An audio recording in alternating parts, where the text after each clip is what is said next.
गांव में एक बूढ़ी औरत रहती थी जो बहुत अद्भुत रसोइया थी।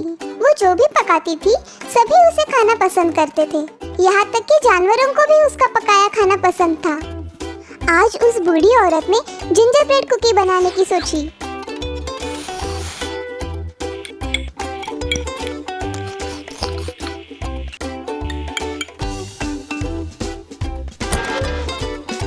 उसने जिंजर ब्रेड कुकी को ओवन में डाल दिया और इंतजार करने लगी। इस कुकी की खुशबू अच्छी है। जब बूढ़ी औरत ने ओवन का दरवाजा खोला, जिंजर ब्रेड मैन ओवन से बाहर आ गया। तुम मुझे ना खा सकते हो ना पकड़ सकते हो, क्योंकि मैं भाग सकता हूँ। जिंजर ब्रेड मैन खिड़की से बाहर कूद गया। रुको जिंजर ब्रेड मैन, रुको। बूढ़ी औरत जिंजर ब्रेड मैन का पीछा करने लगी, लेकिन वो उसे पकड़ नहीं पा रही थी। तभी एक बूढ़े आदमी की नजर जिंजर ब्रेड मैन पर पड़ी। रुको जिंजर ब्रेड मैन, रुको। भागो, पकड़ो मुझे, नहीं तो हो जाओगे टैन। मुश्किल है मुझे पकड़ना, मैं हूँ जिंजर ब्रेड मैन। बूढ़े आदमी से पीछा छुड़ाते छुड़ाते जिंजर ब्रेड मैन सुअरों के खेत में जा पहुंचा। जिंजर ब्रेड मैन को पकड़ो, पकड़ो उसे। सुअर भी जिंजर ब्रेड मैन को पकड़ने की कोशिश करते हैं। रुको नन्हे जिंजर ब्रेड मैन, मैं तुम्हें खाना चाहता हूँ। जिंजर ब्रेड मैन सुअर की पीठ पर कूद गया और गाना गाने लगा। भागो, पकड़ो मुझे, नहीं तो हो जाओगे टैन। मुश्किल है मुझे पकड़ना, मैं हूँ जिंजर ब्रेड मैन। बूढ़ी औरत, आदमी और सुअर जिंजर ब्रेड मैन के पीछे भागने लगे। दौड़ते दौड़ते जिंजर ब्रेड मैन एक नदी के किनारे आ पहुंचा। हे भगवान, ये तो नदी है, मैं इसे कैसे पार करूँगा? तभी वहाँ एक चालाक लोमड़ी आ पहुंची। क्या हुआ जिंजर ब्रेड मैन, तुमने दौड़ना बंद कर दिया? क्या तुम तैर नहीं सकते? नहीं, मैं तैर नहीं सकता, पर मैं बहुत तेजी से भाग सकता हूँ। ओह, मैं तुम्हारी मदद कर सकती हूँ। तुम मेरे पीठ पर चढ़ो, फिर हम साथ साथ नदी में तैर सकते हैं। बूढ़ी औरत, आदमी और सुअर को अपने पीछे आते देख जिंजर ब्रेड मैन लोमड़ी के पीठ पर चढ़ गया। लोमड़ी जिंजर ब्रेड मैन को नदी के बीच में ले गई। अरे नहीं, पानी तो बहुत गहरा है। मुझे लगता है कि तुम्हें मेरे नाक पर चढ़ना चाहिए। जिंजर ब्रेड मैन लोमड़ी की नाक पर चढ़ गया। वो दोनों नदी के दूसरे पार आ गए। लोमड़ी ने अपनी नाक पर बैठे जिंजर ब्रेड मैन को जोर से हवा में उछाल दिया। जैसे ही जिंजर ब्रेड मैन नीचे आया, लोमड़ी ने उसे खा लिया। बूढ़ी औरत, बूढ़ा आदमी और सुअर नदी के पास पहुंचते हैं और लोमड़ी को जिंजर ब्रेड मैन को खाते हुए देखते हैं। अरे नहीं, अब मैं जिंजर ब्रेड मैन को नहीं खा पाऊंगा। परेशान मत हो, चलो हम दूसरा जिंजर ब्रेड पकाते हैं। तो दोस्तों, इस कहानी से हमें ये सीख मिलती है कि कभी भी किसी अजनबी पर आसानी से भरोसा न करें।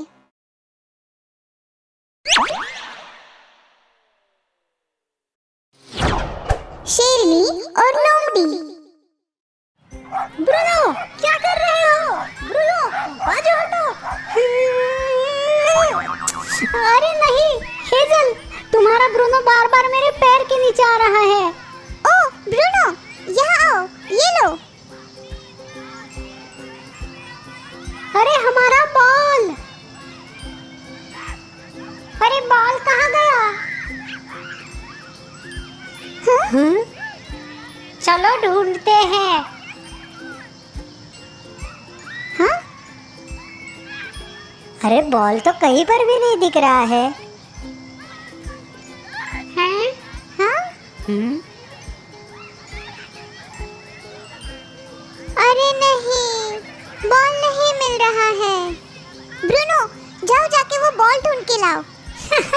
इतने लोगों को बॉल नहीं मिला, इस ब्रूनो को क्या मिलेगा बॉल? हाँ, तुम्हारे इस बात पर मुझे एक कहानी याद आ गई। घने जंगल में एक शेरनी अपने माइलो नाम के एक छोटे से बच्चे के साथ रहती थी। वही शेर की गुफा से थोड़ी ही दूरी पर एक लोमड़ी और उसका परिवार रहता था।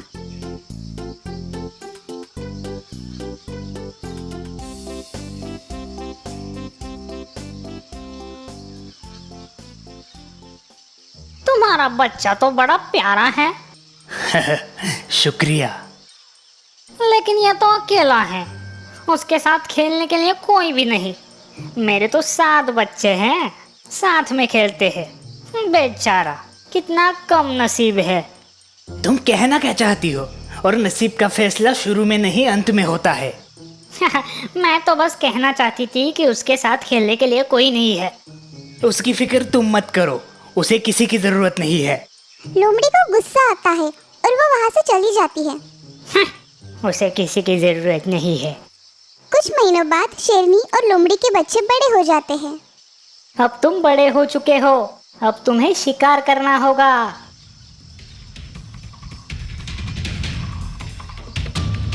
हिरन को देखते ही सभी बच्चे उसके शिकार करने के लिए उसके पीछे दौड़ने लगते हैं। हिरन उनसे काफी तेज था। तभी अचानक पीछे से एक शेर आता है और हिरन को दबोच लेता है। वो और कोई नहीं बल्कि माइलो था।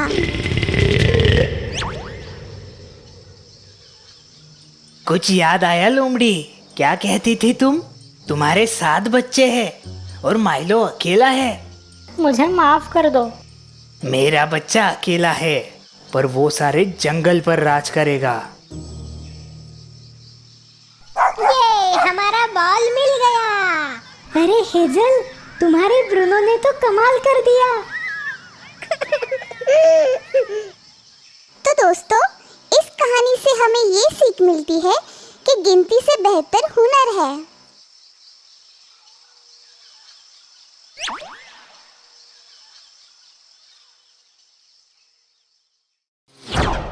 सारस और घमंडी मोर।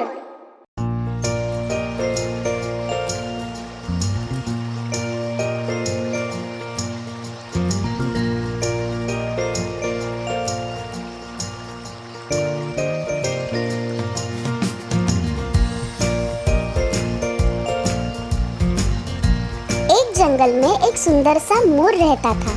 सब जानवर उसकी तारीफ करते थे, इसीलिए उसे अपने सुंदर पंखों पर बहुत गर्व था। टिप टिप बजे बारिश की धुन में नाचूं छानन छानन छुम छुम। टिप टिप बजे बारिश की धुन में नाचूं छानन छानन छुम छुम। वाह वाह वाह वाह, मेरे जैसा न कोई दूसरा यहाँ, मुझे देख के सभी करे वाह वाह वाह वाह वाह। ए मेंढक, ताली तो बजा। तुझे अपनी सुंदरता पे बहुत घमंड है ना मोर। एक दिन कोई ना कोई तुम्हारा ये घमंड जरूर उतारेगा। अरे मैं मोर हूँ मोर, मेरी सुंदरता के सामने कोई नहीं टिक पाता। और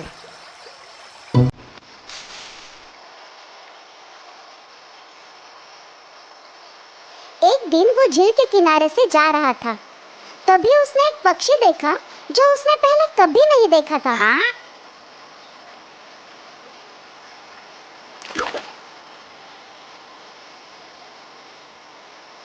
अरे वो क्या है? दिख तो रहा है पंछी जैसा, पर उसकी गर्दन और पैर इतने बड़े क्यों है? चलो इसका मजा लेते हैं। मोर उस पक्षी की ओर गया। हेलो, वैसे तुम हो क्या? मैं एक सारस हूँ। सारस? कितना अजीब नाम है। और तुम्हारे पैर और गर्दन कितनी वाहियात है। जरा मेरे पंख देखो, कितने सुंदर और लाजवाब है। सारस सिर्फ मुस्कुराई और अपना सिर धीरे से हिलाई। वैसे दिखने में अच्छे हैं, पर कुछ काम के नहीं। क्या? इस जंगल में सब लोग मेरे पंखों पे फिदा है। देखो, अगर तुम्हें जलन हो रही है तो मुझे कह दो, मैं बुरा नहीं मानूंगा। अच्छा, बुरा तो तुम्हें अब लगेगा मेरे दोस्त। ये देखो। सारस बहुत शान से आसमान में उड़ रही थी। ऐसा लग रहा था जैसे कि वो हवा से बातें कर रही हो। हाँ? अरे इसके पंख तो कमाल के हैं। मेरे पंखों से तो मैं उड़ भी नहीं सकता। सारस कुछ देर बाद नीचे आई। क्यों दोस्त, कैसा लगा? मेरे पंखों से कहीं तुम्हें जलन तो नहीं हुई ना? मेरे इन पंखों से मैं आसमां की ऊंचाई पर उड़ सकता हूँ, लेकिन तुम ये नहीं कर सकते। अब समझ में आया? तुम्हारे पंख सिर्फ दिखने में सुंदर है, मगर कुछ काम के नहीं। तुम्हारे पंख तो काफी अनोखे हैं, काफी बढ़िया है। मुझे माफ कर दो मेरे दोस्त, मैं बहुत शर्मिंदा हूँ। चलो अच्छा हो गया, सारस भाई आ गया और मोर का घमंड चूर चूर हो गया। तो दोस्तों, इस कहानी से हमें ये सीख मिलती है कि हमें अपनी सुंदरता पर कभी घमंड नहीं करना चाहिए।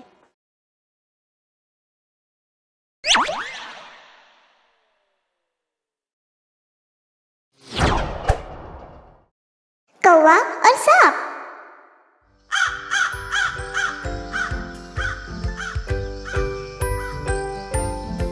जंगल में ऊंची पेड़ की डाली पर एक कौवा अपना घोंसला बना के रहता था।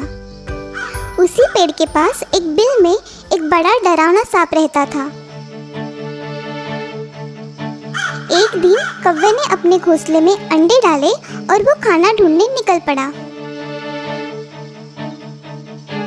अंडों की सुरक्षा के लिए घोंसले में कौवा नहीं था। ताजे अंडे की गंध सांप के बिल तक पहुंच गई। सांप अपनी भूख मिटाने के लिए अंडों की ओर पेड़ पर निकल पड़ा। अंडों की रखवाली करने के लिए कोई नहीं देखकर सांप ने झट से दोनों अंडे खा लिए। कौवा घोंसले पर लौटा तो वहाँ पे अंडे नहीं थे। अरे मेरे अंडे किसने चुराए? मैं उस चोर को बिल्कुल नहीं छोड़ूंगा। कौवे ने दोबारा अंडे डाले और अंडे चोरी करने वाले को पकड़ने के लिए पेड़ की डाली पे छिप गया। थोड़ी ही देर में अंडों की गंध से सांप फिर से घोंसले की ओर आया और अंडे खाने लगा। कौवा गुस्से में आकर बाहर निकला। तुम्हारी हिम्मत कैसे हुई मेरे अंडे खाने की? मैं तुम्हें नहीं छोड़ूंगा। तुम मेरा कुछ नहीं बिगाड़ सकते, समझे? अरे गहरे नट्टू खैरे। अब देखना मैं तुम्हारा क्या हाल करता हूँ। काले कौवे मत कर ज्यादा काव काव, किसी बच्चे को जाके डराओ। सांप हंसते हंसते वहाँ से निकल जाता है। कौवे को ये समझ नहीं आता कि वो सांप को कैसे सबक सिखाए। तभी उसे अपनी दोस्त लोमड़ी की याद आती है। अरे क्या हुआ? तुम इतने उदास क्यों हो भाई? दोस्त, एक बड़ा सांप मेरे सारे अंडे खा जाता है।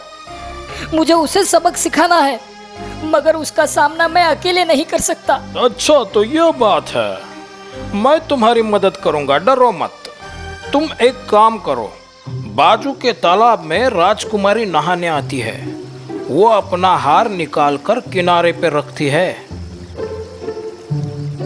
उसका हार उठाकर तुम उड़ जाना। मेरा हार सिपाहियों पकड़ो उसे, सिपाहियों पकड़ो उसे। जब सिपाही तुम्हारा पीछा करेंगे तब तुम हार को सांप के बिल में डाल देना। लेकिन उससे क्या होगा? अरे तुम भी एकदम खाओ खुजाओ बत्ती बुझाओ वाली बात करते हो यार। पहले जो बोला वो करो, फिर देखो मजा। लोमड़ी ने जैसे कहा बिल्कुल वैसा ही कौवे ने किया और राजकुमारी का हार सांप के बिल में डाल दिया। अनजान सांप बिल से बाहर निकला और सिपाहियों ने उसे मारना शुरू कर दिया। आखिर सांप बिल छोड़कर भाग गया। सिपाहियों ने सांप का बिल तोड़ दिया। कौवे का बदला पूरा हुआ। कौवे ने अपनी दोस्त लोमड़ी का शुक्रिया अदा किया और निश्चिंत होकर अपने घोंसले में रहने लगा।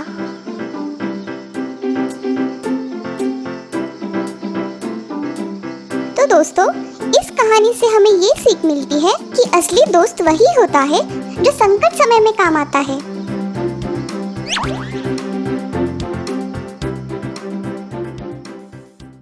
दोस्तों, आपको हमारी स्टोरी कैसी लगी?